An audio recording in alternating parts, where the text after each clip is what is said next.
I heard them decide my fate through a door that was not fully closed.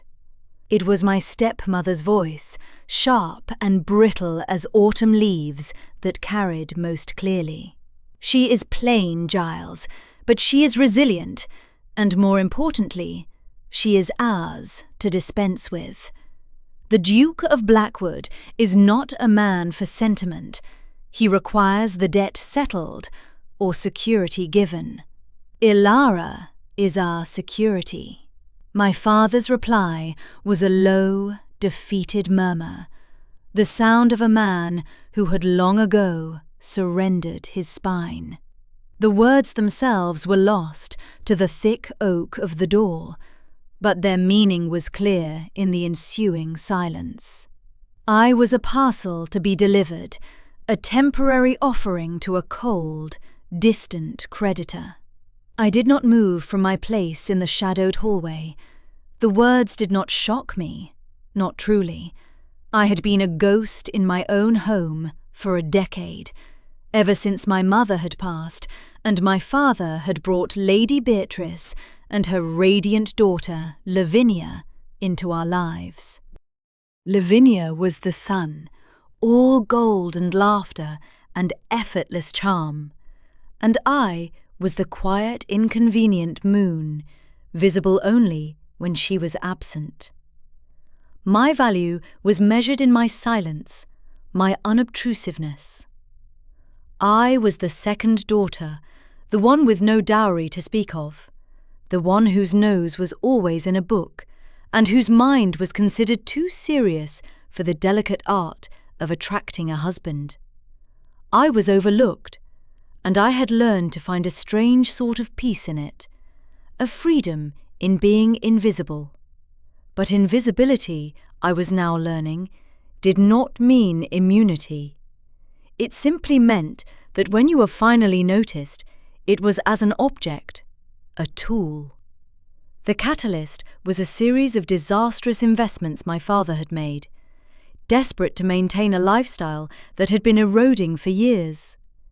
The debt was owed to the Duke of Blackwood, a man whose name was a legend in the county, a synonym for immense wealth and uncompromising severity. He was a recluse, a titan of industry and land who had retreated into the fastness of his estate after the death of his young wife a decade prior.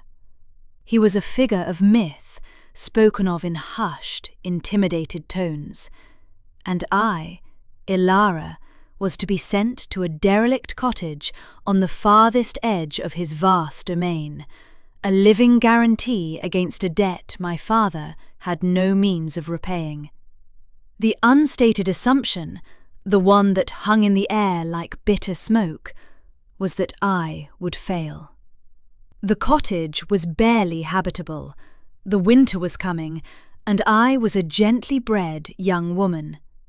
They expected me to break, to come running back in shame and misery, at which point some other, more humiliating arrangement would have to be made. My failure was part of their calculation. My journey to Blackwood Manor was a silent, grey affair. A single carriage, a single trunk, and the palpable relief of my family at my departure. I clutched the one book I had been allowed to bring, a worn volume of botanical sketches, its familiar weight a small anchor in a sea of uncertainty. The estate was immense, a rolling tapestry of ancient woods and stark, windswept moors.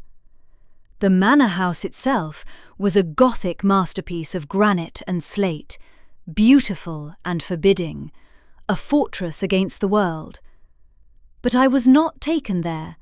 The carriage rumbled on, past manicured parkland and into a wilder territory, finally stopping before a small stone cottage that looked as though it had grown from the earth and was slowly sinking back into it. This was to be my home, my prison. I spent the first hour in a state of quiet shock, moving through the two small rooms, A film of grime covered every surface. The air was thick with the scent of damp and disuse, and a mournful wind whistled through the ill-fitting window frames. There was a hearth, a cot, a rickety table, and 2 chairs. It was less than a servant's quarters. It was a place of forgetting. I was just beginning to tie back my hair, my mind already cataloguing the monumental task of making the place survivable, when the sound of hoofbeats approached. Through the grimy window pane, I saw him, the Duke of Blackwood. He was even more imposing than the legends suggested. He sat astride a magnificent black stallion, a figure of stark, masculine authority against the bleak landscape. He was dressed not in the finery of a duke, but in the practical, severe attire of a landowner who worked his own lands. His face, when he dismounted, was all harsh angles and shadows, his expression unreadable, his eyes a startlingly pale grey that seemed to absorb the light. He was not old, perhaps 35, but he carried himself with the gravity of a much older man. This was the architect of my exile. He did not enter. He stood at the threshold with his steward, a thin, anxious man who held a ledger. The Duke's gaze swept over the cottage's interior with a landlord's dispassionate assessment, and then it fell on me. It was not the polite, dismissive glance I was accustomed to from men of his station. It was not a glance at all. It was a look of intense, unnerving focus, a direct, piercing appraisal that seemed to strip away the layers of my quiet defences. His eyes lingered for a moment on my hands, already smudged with dust, and then on the book I had set upon the mantelpiece. It was a look that saw, and I was so unused to being seen that it felt like a physical touch, a sudden pressure in the air. The steward began to list the provisions I would be allotted: a weekly delivery of flour, salt, a little bacon. It was a Spartan existence, designed for endurance, not comfort. The Duke said nothing, his gaze never leaving me. I met it, my chin held a little higher than I felt, my heart a frantic drum against my ribs. I would not weep. I would not plead. I would not give him or my family the satisfaction. As he turned to leave, mounting his horse with a fluid grace that bespoke a lifetime in the saddle, I heard him speak to his steward. His voice, a low rumble, meant only for the other man's ears, but the wind chose to carry it to me. "She'll break before winter." The words were not a threat. They were a statement of fact, a cold, logical conclusion. And in that moment, something inside me, something I had not known was there, hardened into resolve. I would not break. I would outlast the winter. I would outlast his expectations. I would outlast the house itself, if I had to. The first weeks were a battle, fought on terms of damp and cold. I scrubbed the floors until my knuckles were raw, coaxed reluctant fires to life in the sullen hearth, and learned the geography of drafts in the cottage as intimately as I knew the lines of my own palms. I mended the broken shutter with strips of cloth and a nail I found rusted in the yard. I foraged for late autumn berries and edible roots in the woods. My botanical knowledge, once a source of gentle mockery, now a tool for survival. I did not just endure, I worked. The cottage slowly yielded to my efforts, the scent of wood smoke and dried herbs gradually overpowering the smell of decay. It was a bleak, lonely existence, but it was mine. The silence was a comfort, the labour a distraction. He began to appear on his daily rides, a dark, solitary figure on the horizon. At first, he would pass at a distance, a silent observer on the ridge overlooking my small valley. I would feel his eyes on me as I tended my small, newly turned patch of garden or carried water from the well. I never acknowledged him, pretending a focus I did not feel. Then his path began to curve closer. He would rein in his horse 100 yards away, watching for a few minutes before moving on. It was a strange, silent ritual.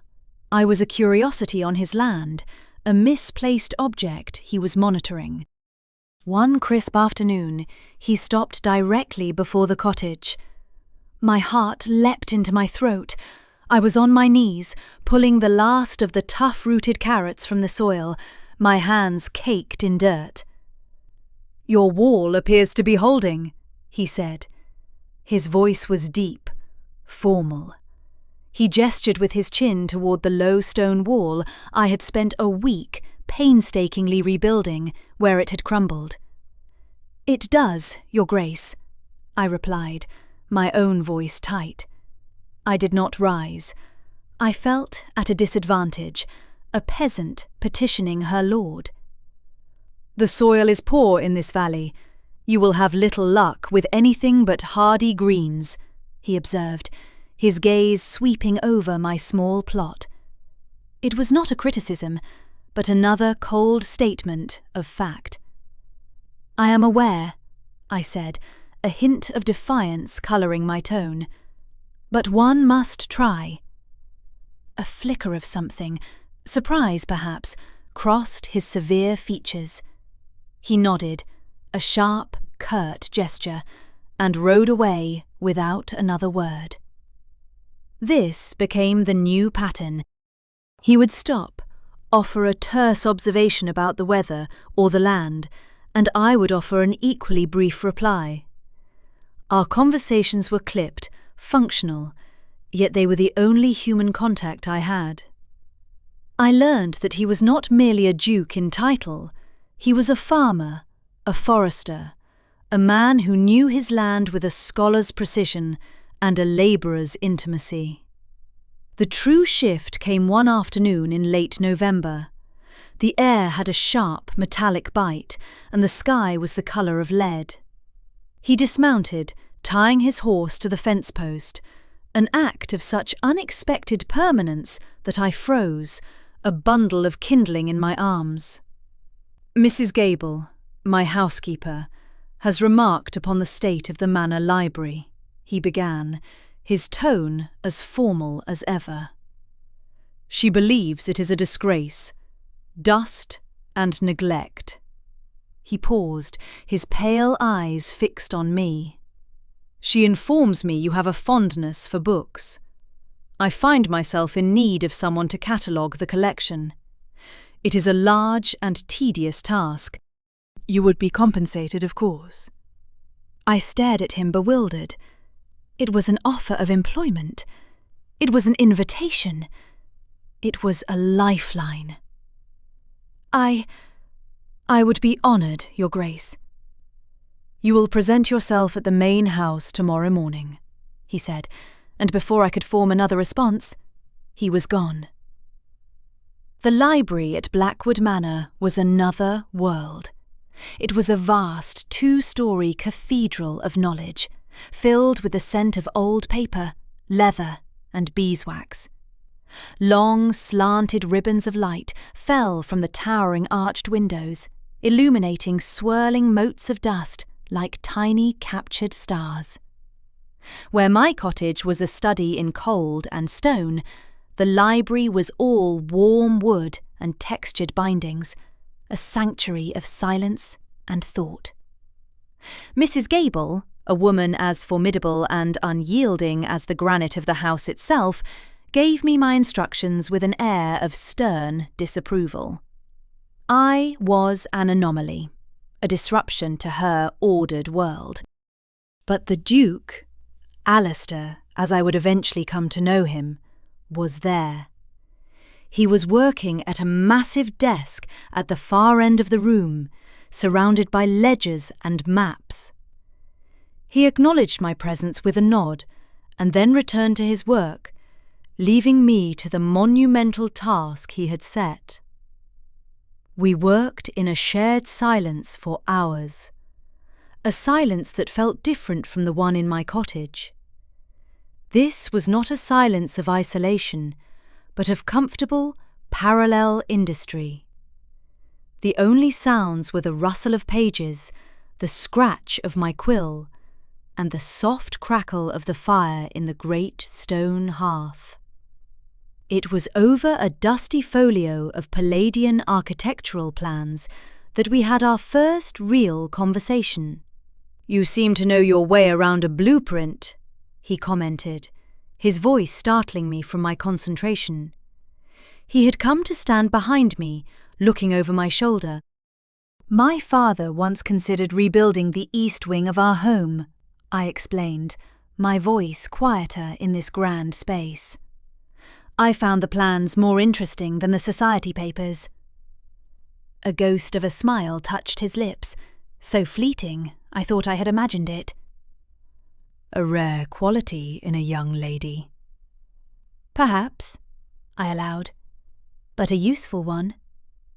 From that day forward, our silence was punctuated by conversation. We spoke of agricultural reforms, of Roman history, of the subtle genius of a particular poet.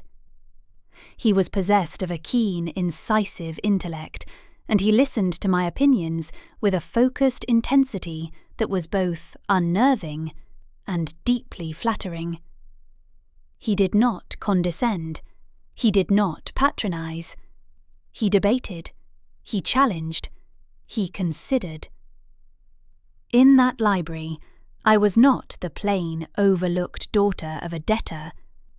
I was a mind, an equal. A key was turning in a lock I had not known was there, opening a part of myself I had kept hidden, even from my own awareness. The secret kindnesses began so subtly, I almost missed them. One morning, after a week of bone-chilling rain, I awoke to find a neatly stacked cord of seasoned oak by my door, far superior to the damp kindling I had been gathering. A few days later, a heavy dark blue woolen shawl, smelling faintly of lavender and cedar, was draped over the fence post. It was impossibly warm, a shield against the biting wind. There was never a note, never a word of acknowledgement. But I knew it was him. This kindness was a language he spoke without words, a silent admission of his attentiveness. It was a dangerous language, for it began to plant the seeds of a hope I had no right to nurture. The most significant gift was a book. We had been discussing the difficulty of illustrating the delicate structures of mosses and lichens. The next day, waiting for me on the table in the library, was a slim, exquisitely bound volume of botanical engravings, so rare and perfect it made my breath catch. When I looked up, he was watching me from across the room, his expression unreadable but for the intensity in his eyes. "A spare copy," he said, the words a transparent fiction. "It was gathering dust." That same afternoon, as I was placing the book back on a high shelf, my fingers slipped. He was there in an instant, his hand steadying the book, his fingers brushing against mine. The contact was a bolt of lightning, a sudden, searing heat that shot up my arm. The air between us grew thick and heavy, charged with all the things we had never said.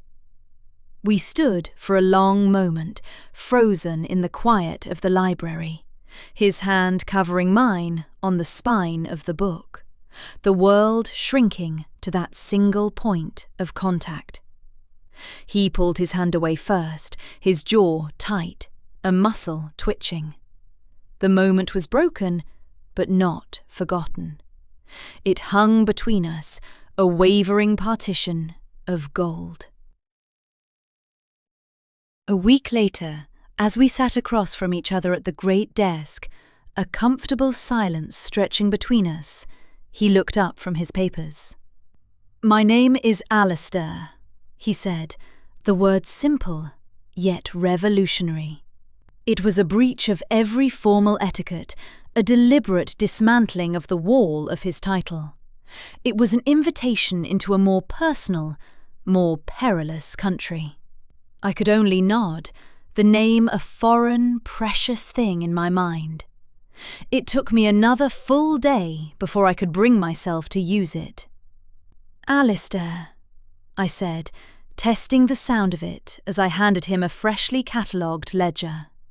The way he looked at me when I spoke it, a softening around his eyes, a slight parting of his lips, was my undoing.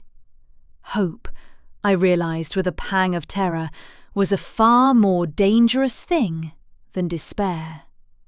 The first snow of the season had just begun to fall, dusting the world in a soft, forgiving white, when the letter from my father arrived.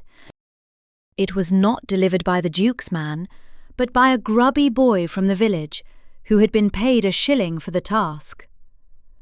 The sight of my father's familiar spidery script on the envelope filled me with a cold dread. There would be no words of affection, no inquiry as to my well-being. My family's correspondence was purely transactional. I read it, standing by the weak light of my single window, the snowflakes melting against the pane like slow-motion tears. My father's words were, as I had expected, devoid of sentiment. They were, however, full of instruction and a chilling, casual cruelty that stole the air from my lungs. He wrote of an agreement I had not understood, a clause within a clause. My presence at Blackwood was not merely security for his debt. It was a crucial component of a separate, more lucrative scheme. He had entered into a contract with a neighbouring landowner, Lord Finch, to sell a piece of our ancestral land, a parcel I knew my own mother had cherished. The sale was contingent on the Duke of Blackwood dissolving our arrangement. My father had gambled on my failure.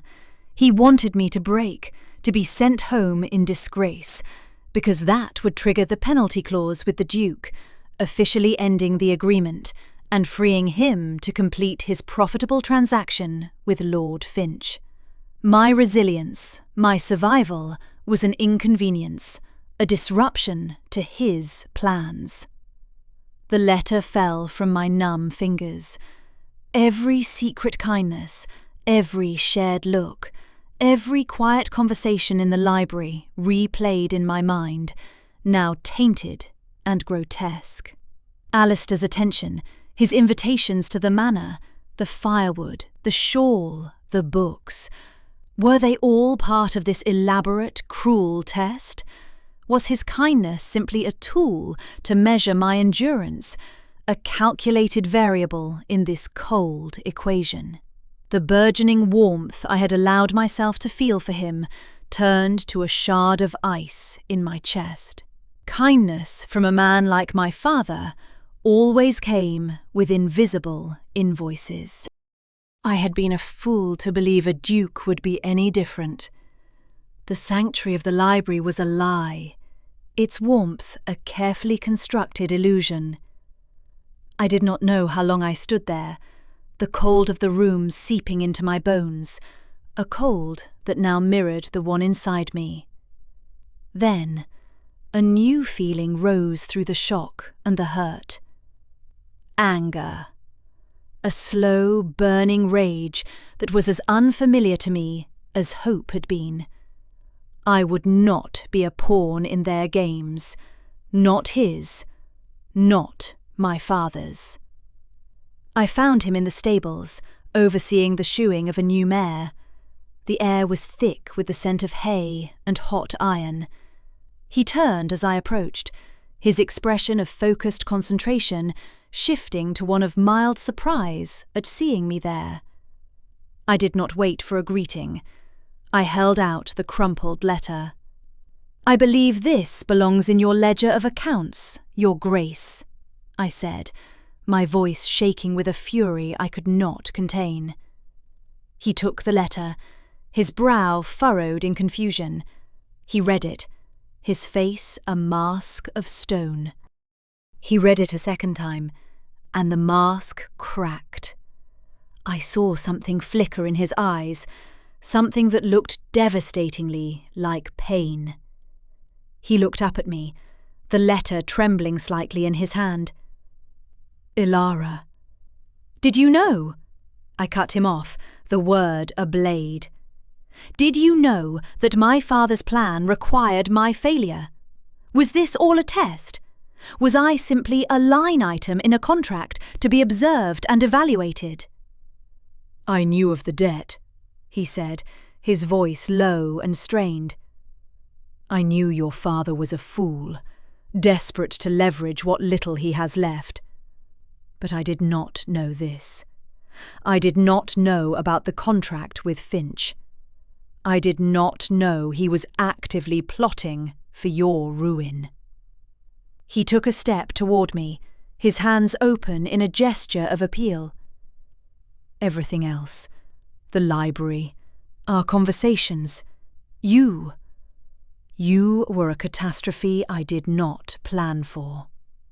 I stared at him, my anger warring with the desperate, foolish part of me that wanted to believe him. The sincerity in his voice was a physical force, but I had been taught by masters of deceit. "A catastrophe?" "Yes," he said, his voice raw. "A catastrophe to the ordered, empty life I had built for myself. A disruption to the peace I had found in being numb." He gestured back toward the manor, a sweep of his hand that encompassed everything. "This was a mausoleum, Ilara. I was its curator. Then you arrived, with your stubborn resilience and your quiet strength, and your mind that saw the world in ways I had forgotten.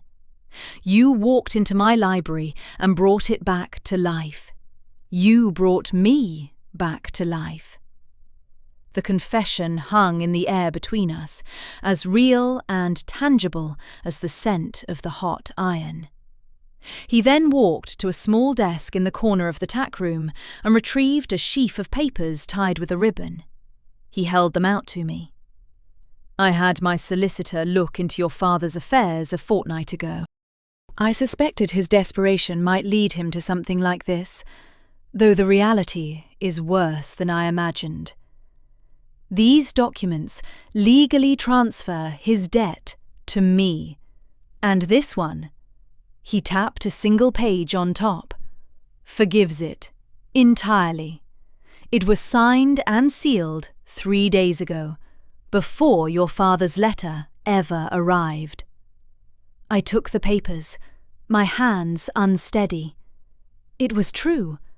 A legal, binding absolution of all my family's obligations.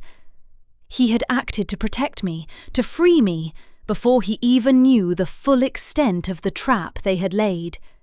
He had done it not as part of a contract, but in defiance of it.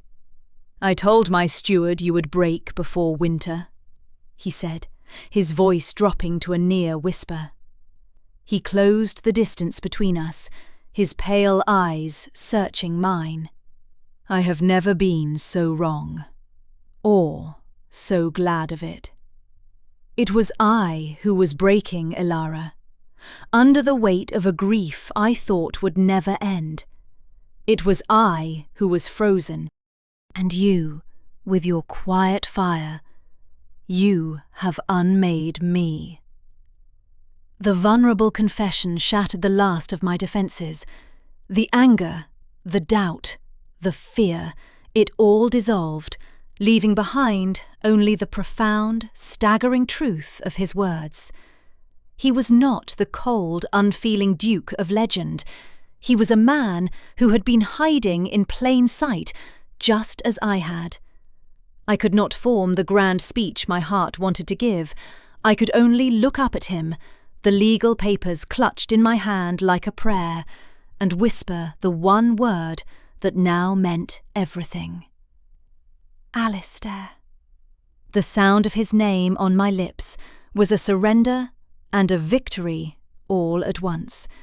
It solidified the unspoken alliance that had been growing between us, forging it into something strong and unassailable.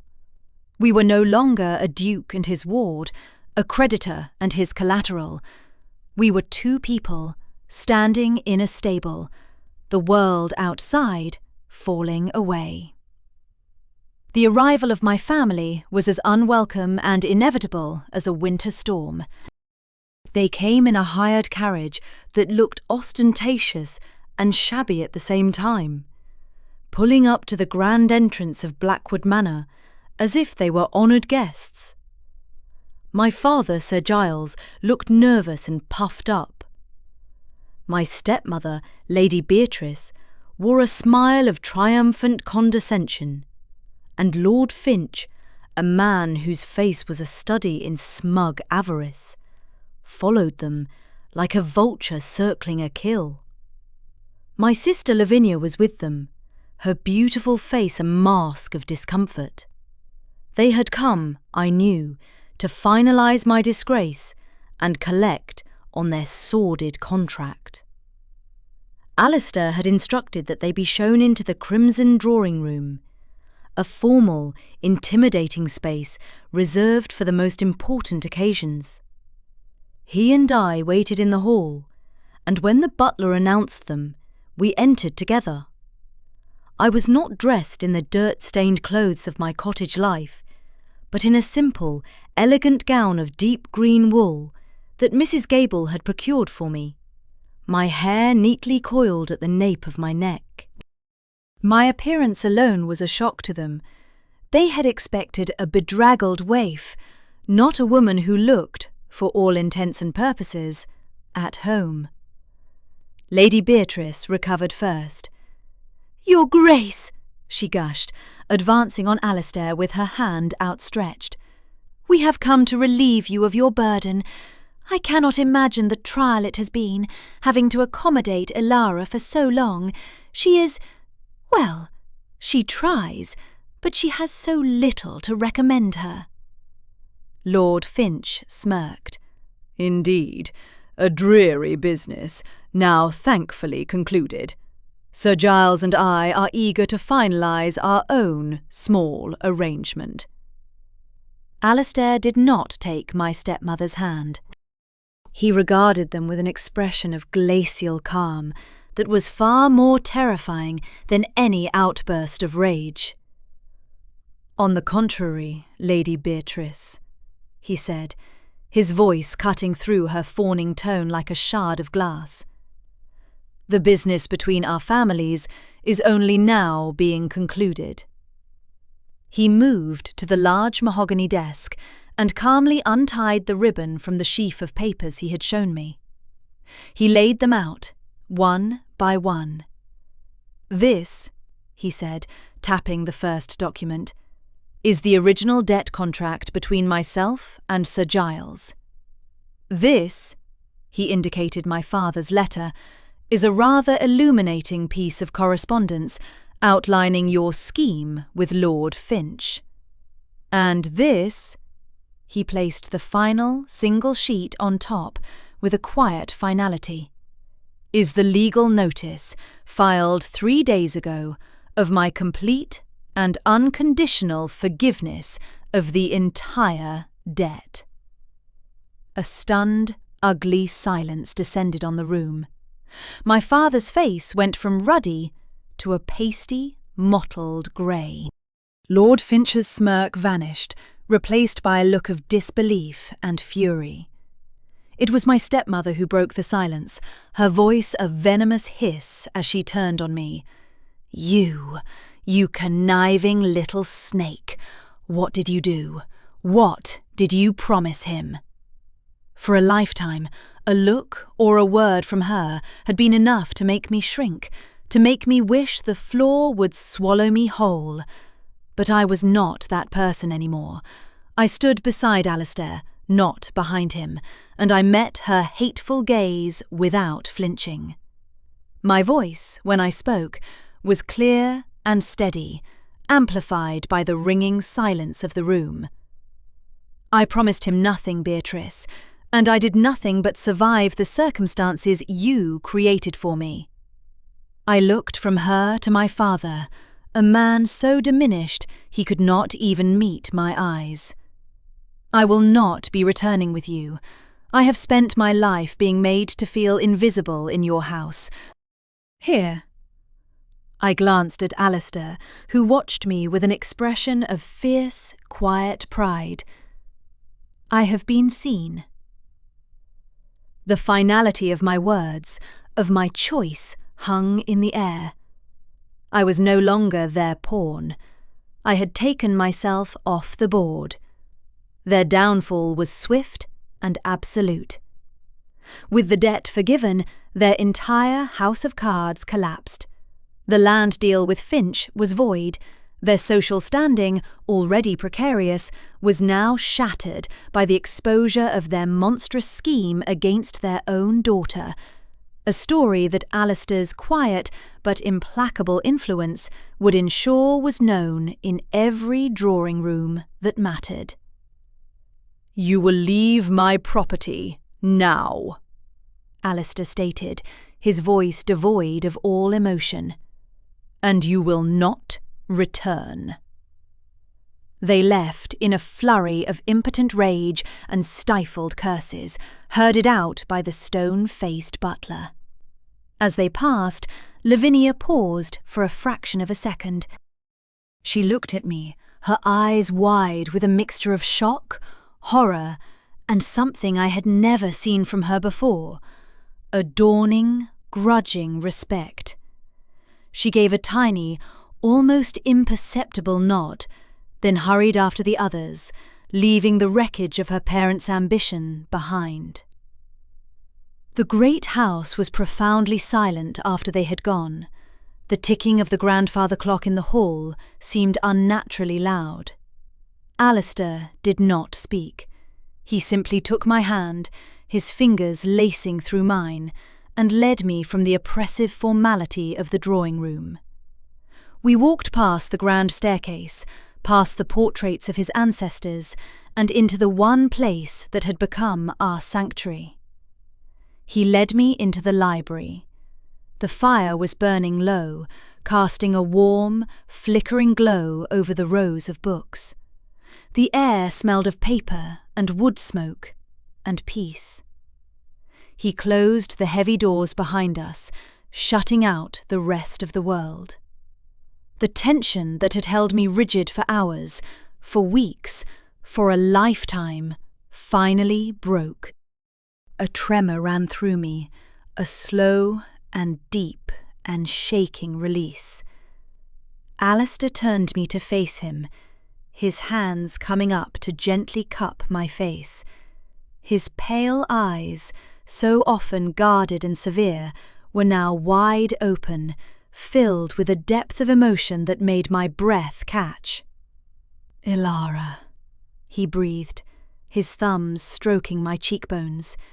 He searched my face as if memorizing it, as if seeing it for the first time, and for the 100th time, all at once. And then he kissed me. It was not a kiss of triumph or possession. It was a kiss of homecoming. It was slow and deep and questioning, a confession and a promise all in one. It spoke of lonely winters and the unexpected warmth of a shared fire. It was the taste of solace and the scent of hope. In that kiss, all the charged moments, all the unspoken words, all the secret kindnesses finally found their voice.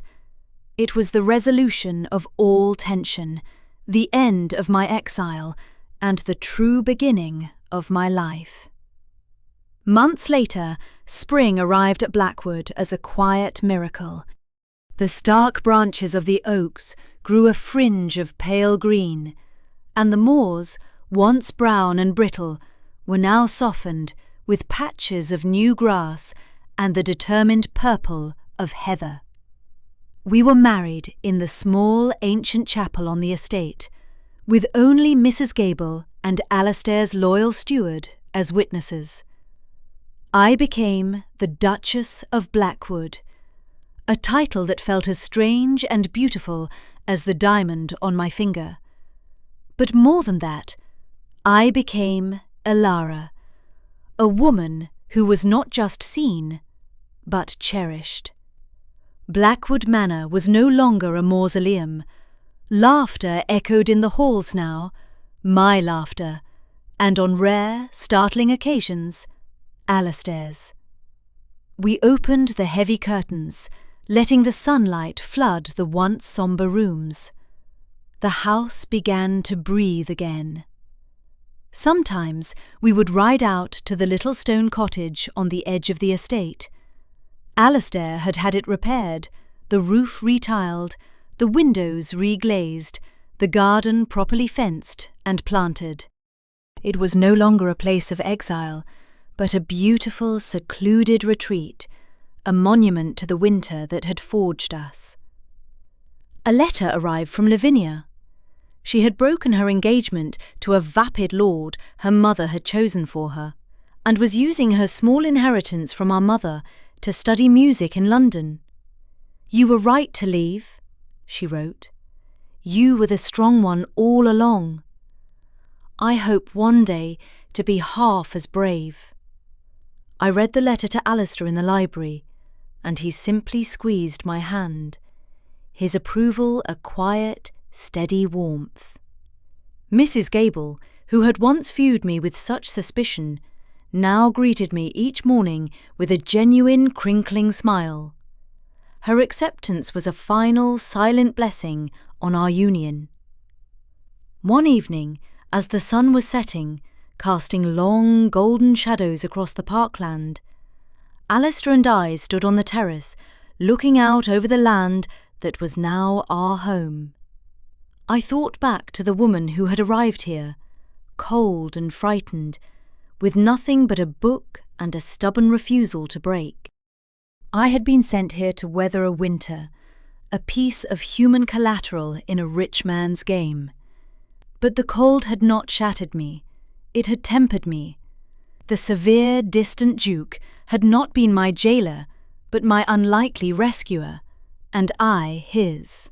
He had expected me to break before winter, but instead I had outlasted the cold, outlasted the schemes, and outlasted the very grief that had held his house in its grip.